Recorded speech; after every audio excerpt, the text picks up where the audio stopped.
निफाड तालुक्याचे महायुतीचे उमेदवार व विद्यमान आमदार दिलीप काका बनकर यांचं कसबे व मौजे सुकेनेमध्ये जंगी स्वागत करण्यात आलं।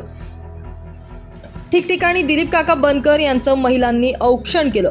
जेसीबीनं फुलांचा वर्षाव सुद्धा दिलीप काका बनकर यांच्यावर करण्यात आला।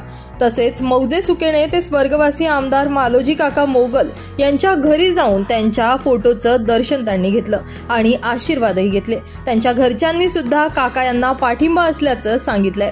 दिलीप काका बनकर यांच्या अभूतपूर्व रॅलीला नागरिकांचा उत्स्फूर्त प्रतिसाद होता। दरम्यान महिला आणि नागरिक स्वयंस्फूर्तीने दिलीप काका बनकर आगे बढोच्या घोषणा देताना यावेळी बघायला मिळाले।